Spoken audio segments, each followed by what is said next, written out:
And what's going on, folks? We are back this week for this week's review for Impact on AXS TV. Today is June 23rd, so it's the June 23rd edition of Impact on AXS TV. And I am joined by my good homie, Miranda Morales. Hello, everyone. It's a pleasure to be here again.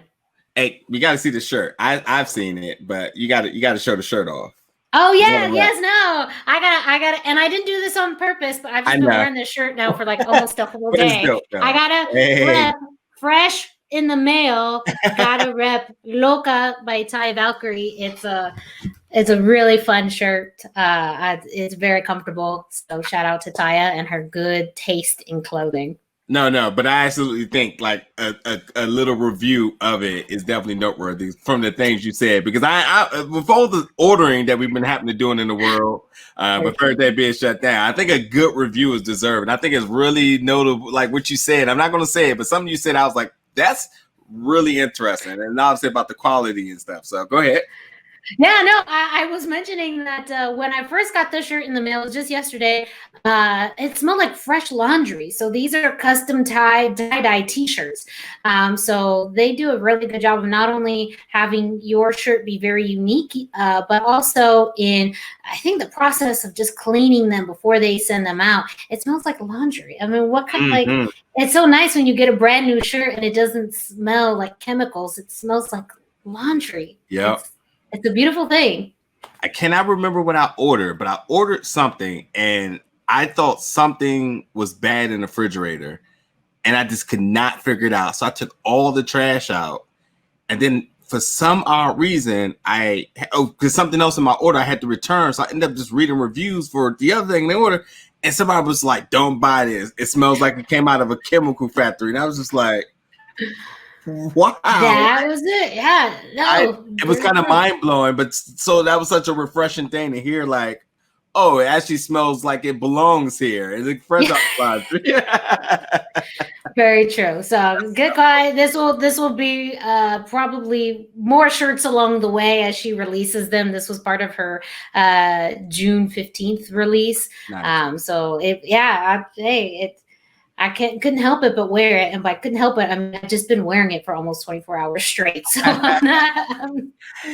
quarantine life, right? I was just about to say keep the same stuff all the time. Yeah, no one bad. Working from the office in our Sundays best. In our Sundays, yes. Oh man, but yeah, before we get started for tonight, a couple of things I want to say. First off, definitely check out last week's interview with Kiera Hogan. That was a blast to be able to do. Thank you.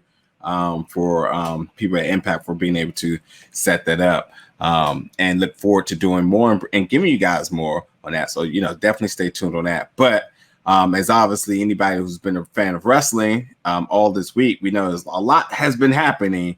And I definitely just want to tilt my hat off to Impact for making the adequate changes needed for the wake of the Speaking Out movement, and adjusting tonight's show. As well as a statement that came out on Monday, where they pretty much stated where they terminating the contracts of Dave Crist and Joey Ryan effective immediately.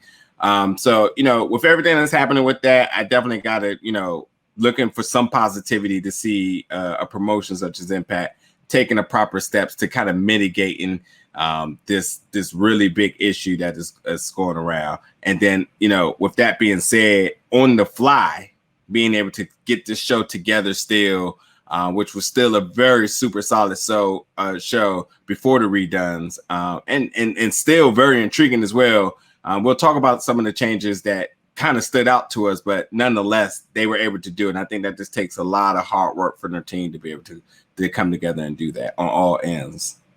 But yes, tonight's show, we're going all the way to the end here. Like to the end. I mean, to the Marvel Cinematic Universe, the MCU end of the after the credit scenes here. They did some after credit scenes. Very impressed by that. Not a lot of shows do that. Yeah. So yeah, if you might have just turned it off as soon as you thought the end of the match, as soon as you saw the 1, 2, 3 by Madman Fulton, you thought it was done. Yeah, there was a little bit more. We'll talk about the main event in a second, but there was just a little bit more after that Impact logo hit the scene. and that was a scene of D'Lo Brown on his computer saying like, "Hey, he's just trying to do his job, whatever," and he's obviously communicating to somebody. And he says, "You know what? I think I'm getting the band back together." And when he gets up from his seat, you see the vest of the Aces and Eights, and he picks it up. We have been talking about over the last few weeks how the Impact history moment of the night has really paid sort of fortunes for or foreshadowing of things that have come to fruition or could come to fruition. And considering the one that happened tonight, and then now seeing that, I think it pretty much confirms that Slammiversary, we will be getting one of the best staples in all of professional wrestling to make an appearance, and that should be exciting. What's your thoughts? I did not expect that at all. So when Impact had their flashback of the night, it was Bully Ray versus Devon, and at first you're kind of curious as to why that particular match was shown. The past few weeks, there's always been a real direct connection with a former Impact star who also may have been recent released from WWE. Through that match, though, in the end, you see it was because Doc Gallows was involved. That was when he was revealed to be part of Aces and Eights. So you think, okay, great. That's the connection to the storyline that they've been portraying over the past few weeks of who's going to be coming to Slammiversary. However, I think it was really smart in the ultimate reveal, the last scene of tonight's episode, where we got to see D'Lo allude to a reunion of Aces and Eights. So I think that too was another layered tie-in that I wasn't expecting. And also we saw D'Lo kind of been giving grief from Reno Scum. So that also sets up his a little bit maybe of being disheartened or upset about the way that he's been treated, or it also sounded like, these new guys coming in and giving him a hard time and not appreciating history and the talent and those who have given before them. So there's lots of elements to me that I think will be very interesting to see over the next few weeks. But I will tell you, there's not a lot of things that surprise me in pro wrestling anymore. That surprised me. Yeah. Well said. Well said. A lot of this night did do a lot of foreshadowing for Slammiversary, which we're ultimately excited for. And yeah, like you said, this was not something I would have had on my books of like, hey, there's a possibility here. I think I was so much, and again, there've been a lot of, like I said, investment as far as the commercials and so forth about the former WWE talent who could potentially return back to Slammiversary for that night. But this is just not one I've seen, and I think it can be exciting. And I think it is also still coming back to my original statement of like, I think they're really trying to lure back in all of their TNA fans. Mm-hmm. And I think this is another good way, because this stable really was so converted around a lot of those legends, those TNA legends. So it works in all fronts. It gives the returners something to do. It gives some people who may not have nothing to do for Slammiversary. Ultimately, and because there's such a big stable, the combination of who returns, it can ultimately work. There's a lot of good things that can happen here. So we'll see. Slammiversary is going to be super interesting. But yeah, so like I said, the big question for the night was how they were going to address with everything that's happening right now in the wrestling community. How are they going to fill in time, and how are they going to keep storylines moving forward? And going into this night, I think, again, they did an absolute solid job in not making things feel awkward or misplaced or like a void of any sort. The one thing I will say is, like, again, the flashback moment of the week, we did get the entire match. Yeah. And not just the clip of the match, but we got the entire match of Bully Ray versus Devon and the Aces and Eights reveal and so on. So that, that filled everything I think it needed. I mean, because you swap a match for a match, in other words. Yeah. But as far as like commentary or backstage segments or vignettes, none of that felt unnatural. And obviously, Crazy Steve, who was going to be part of a match that was pulled, we got a segment with him and Moose, which was really a ludicrous segment in his own. But it does set up something for next week. So it does keeps him very relevant. It actually works because obviously Moose has been fighting all the TNA originals. So it just ultimately works. I think that's just great booking and thinking on the fly, and I'm a fan of it. The segment again was ludicrous, but this is what had to be done, and I'm cool with that. No, I think that this narrative with Moose really having to project that he is the TNA World Heavyweight Champion and making other people believe it has made the storyline even that much more interesting. And that's what it was. It was him surrounded by people in the back, really just continuing to push this narrative, and someone like Crazy Steve even not believing him. But you're absolutely right. This has also been built on him working against and beating former TNA wrestlers, those who have been with the company for a long time and have had a history. So I think it's great that they were able to plug in Steve. Moose challenged Crazy Steve next week to give him an opportunity for his TNA Heavyweight Championship, which aligns with all of the matches he's had previously. So it works really well still, even though it's something that they've had to change on the fly. Yeah, absolutely. So I'm going to, and again, if this is your first time watching our review, we don't review the whole show. We just talk about the things that really stood out to us, big storyline, big matches, whatever it may be. And I'm just going to be honest and say, like, anything that's has to deal with Kiera Hogan or Tasha Steelz, it's going to be on my thing. It's going to be on, yeah. So agreed. It's going to be on this show. And 100%. And the start of tonight's show was Tasha Steelz versus Nevaeh. So last week I talked about Nevaeh, and so I'm keeping an eye out on the progression of her character, and I am starting to see it slowly transition into it. I think it is a work in progress, but I feel like, again, with how much energy Tasha Steelz and Kiera Hogan brings, it takes a really acquired amount of opposite energy to match that. And Havoc is absolutely by no means the issue here. I think Nevaeh is still getting her groove and everything under her being on this stage. Again, they've been tag team partners all over the world together, but they're in the Impact Zone here, and I think this is just it's just taking her just a little bit of a fine tuning to get there. So I see it slowly progressing. I felt like the entrance the demeanor of the entrance felt a little bit different than last week, but overall it's still coming together. And I also felt like the match, I feel like maybe she was a little bit uneasy as well, catering to certain spots and working in that fashion. But again, it's not a harsh criticism. It's just like I'm slowly watching this character come about because, again, we said it, like Havoc is already just dominant by herself. Adding somebody to it, it got to make sense on all accounts. Energy, entrance, the continuity, everything. And that's what I'm just looking at for in this picture here. Yeah.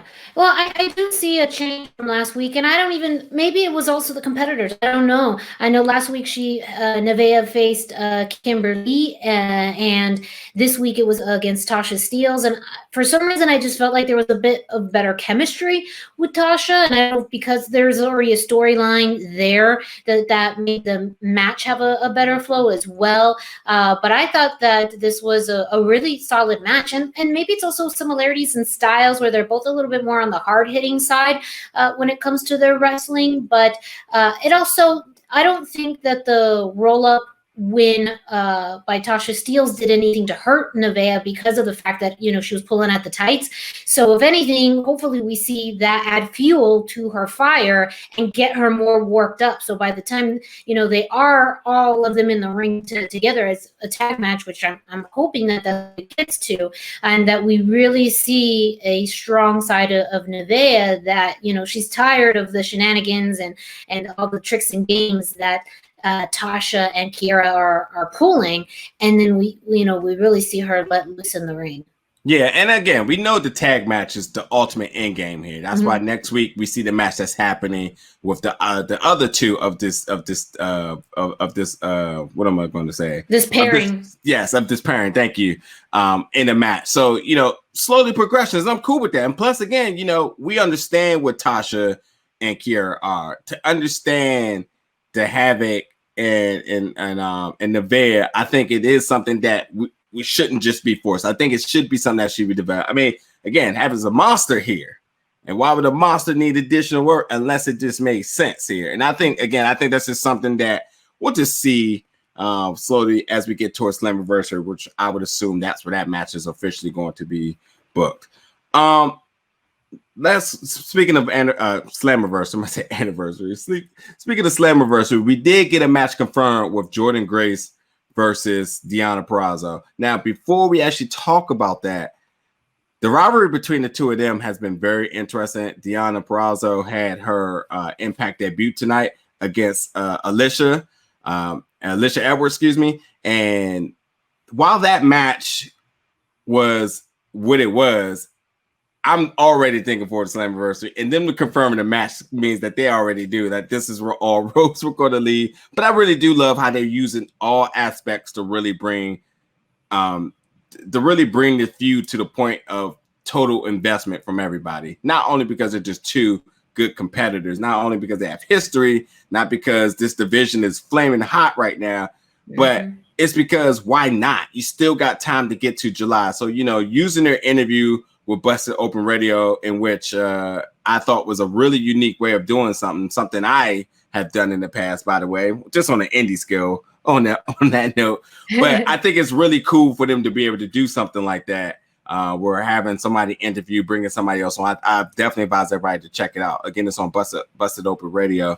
And it's Deonna Purrazzo's interview, what was her interview before Jordynne Grace jumped on. But I love how they did that. I love how they had the vignettes. I love how you're getting backstage interviews. They're using everything to really push this forward and get everybody invested for what should be one hell of a match come Slammiversary.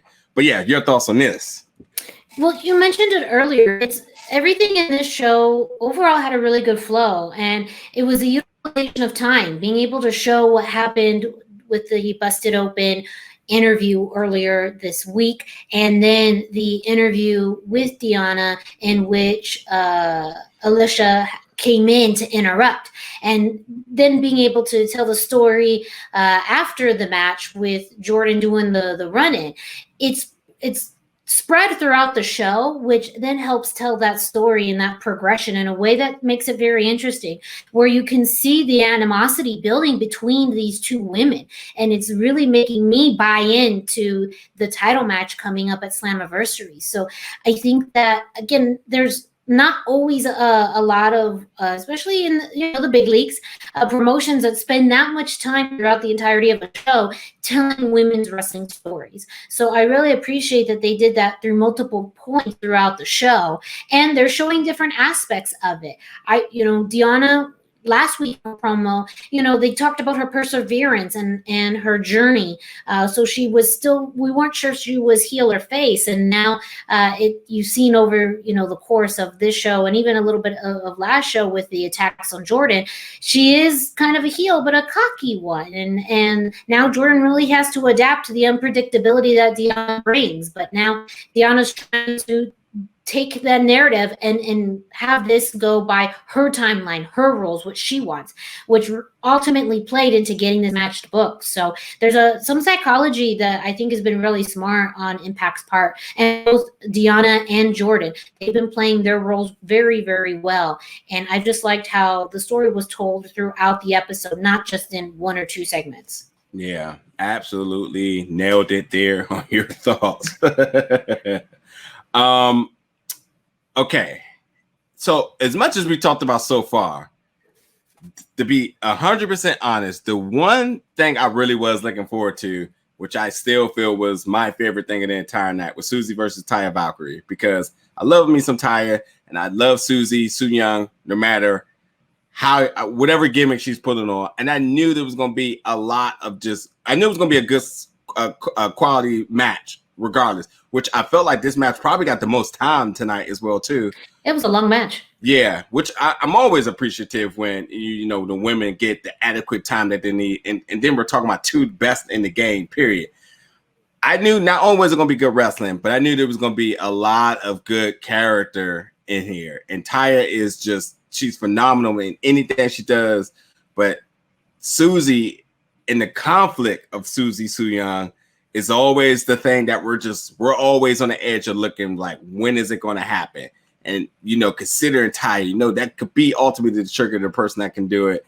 But I love how they was able to keep that still at hand, but also provide like a really, really good quality match all around. And it was hard hitting. I mean, Taya did not leave that ring without some bruises on her. Mm-hmm.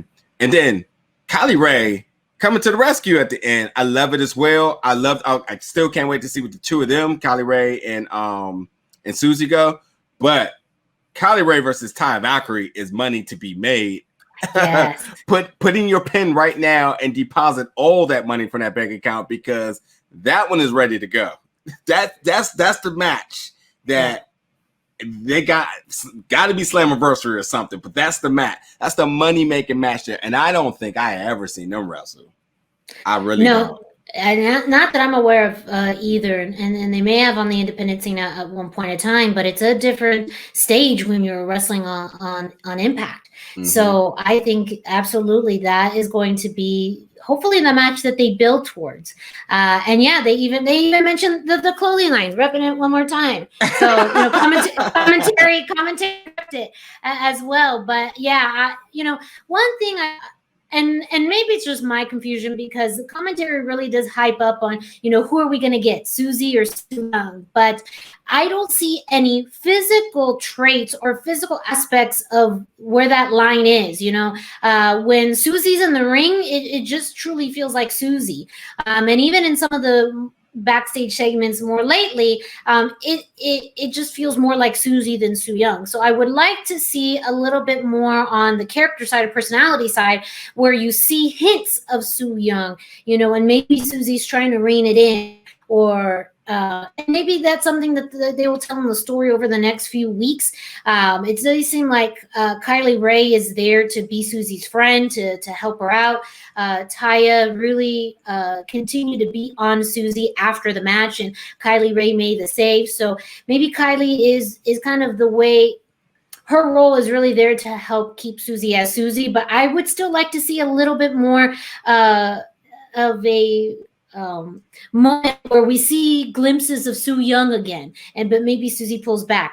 And that's just me. But again, a really great match, and I do really hope that it does lead to Taya versus Kylie Rae, because I think it would be a true test for both, especially for Kylie Rae, still being fairly new on the roster, to have a match against a veteran like Taya. I mean, it would really help establish her as a strong face on the roster. Yeah, and I was just quickly checking. They have faced each other one time on the independence on a one-on-one to a promotion that is no longer available. Shall I just leave it at that? Yeah, well then we gotta see it. We gotta see it on the bigger stage of Impact Wrestling. Yeah, to the point that may not even be searchable at this point. So really, the only match we'll truly be able to see them in is in Impact Wrestling. Yeah. Okay. So another big thing that was happening, looking from last week, looking forward to this week, was going to be the big theme of mystery partners. One particular match is just a whole mystery in its entirety because it no longer exists.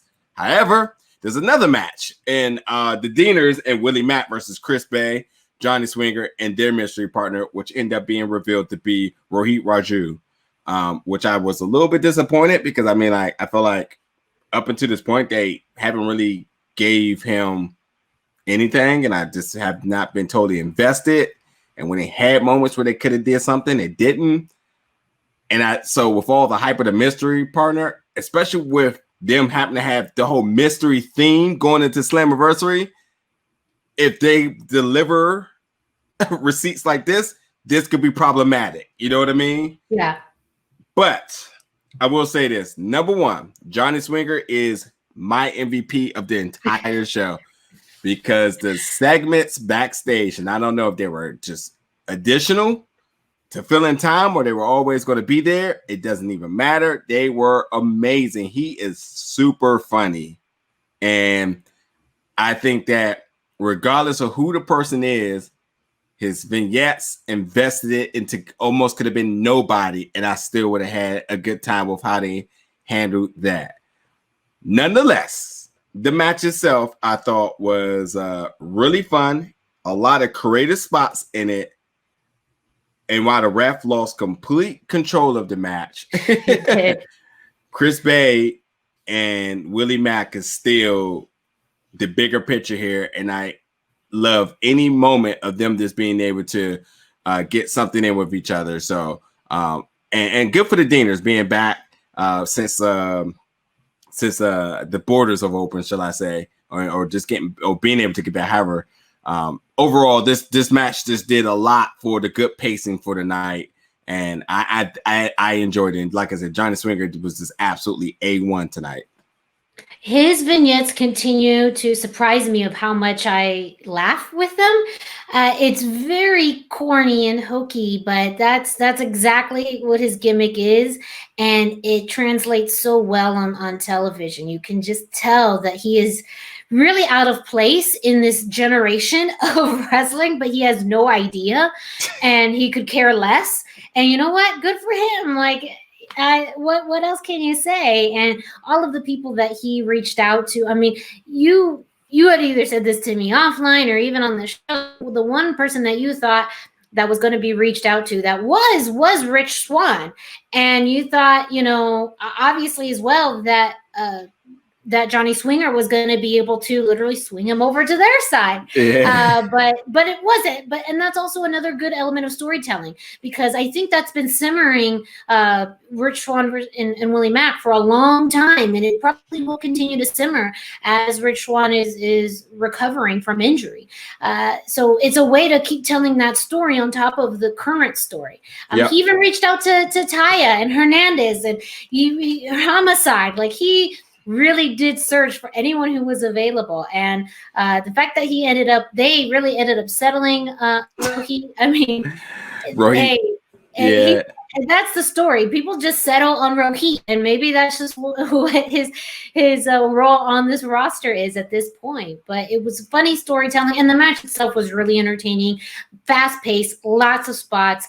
I think at one point, Chris Bay almost ran into the ref and almost knocked him out. So it was a lot of action, but ultimately, the story is about Chris Bay and Willie Mack, and we've seen this on multiple levels throughout the company, that during this time, as they're building the Slammiversary, they're adding other people into these stories to help, you know, make the stories fresh, but still continue to tell them as they're getting closer to really one of the biggest events of the entire year. So what they did here, just like in a lot of cases throughout the episode, is that things still were refreshing to see people with new dynamics and new teams that haven't maybe wrestled before. We're seeing that, but ultimately the underlying story is still being addressed. Yeah. Also, Johnny Swinger, I mean, Dino Bravo will not be hitting you up, by the way.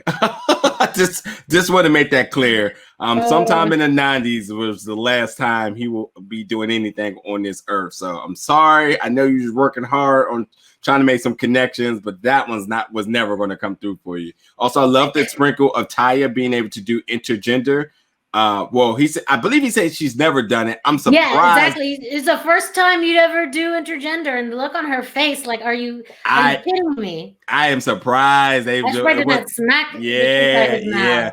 But I'm all for it. That's the real one. I want to really see them to really unlock her potential, because as good as she is, she has not reached her match potential and Impact. And I think, you know, with them doing the whole thing with Tessa, I would love them to explore other people who may be willing to do so. Not to mention Jordan Grace is on that roster too. Mm-hmm. So for sure.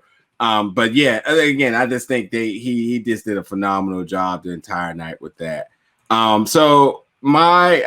really don't have anything else to really say. I mean, the main event was with Eddie Edwards and Madman Fulton, and as much as the match was really brutal and so on, I just love that Madman Fulton being in the main event picture. I love the cinematography. If you don't know, camera work that's done with Madman Fulton, having him arise like the monster was amazing. Yes, Monster to the Sea. That was actually that was really fun. Storytelling without words, folks. And I'm on the Madman Fulton train, so I am definitely looking to see where the limits go with him. And the Ace Austin pairing it just makes sense. Hats off to the commentary team for the night, because Madison Rain and Josh Matthews, they really brought it. in the sense of like really exploring the different storylines and dynamics that could come out of things.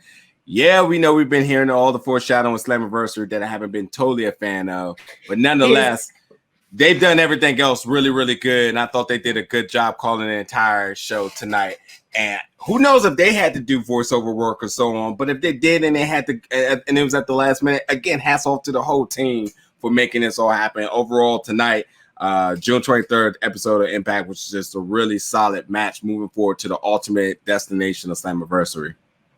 Yeah, I do agree. Again, I know they probably had to do some shifting and changing of work, and not only was that probably in editing, but maybe retaping a few things.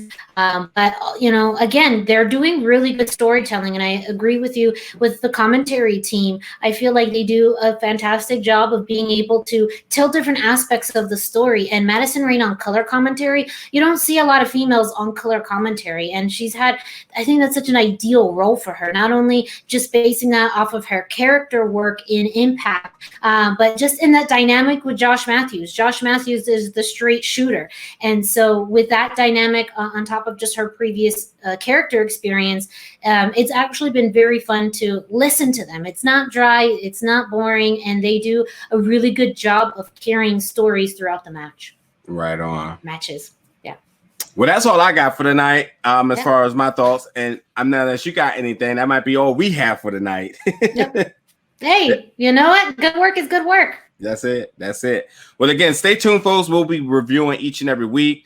Again, with the state of everything that's happening, you know, we're just want to send our love and good vibes to everybody that's been affected by these things. And we'll continue here to do our part into bringing entertainment and reviews and so on, and the more exclusive interviews. So, you know, definitely everybody, thank you so much for the support within the comments. Definitely tell more people, put eyes on Impact. Even if you don't watch our review, just put eyes on Impact. They're really doing some really good things. And we said it for weeks and weeks and weeks, that knockout division. If you're not talking about it now, then don't wait till Slammiversary. No, get into it right now. Yeah. Get into it.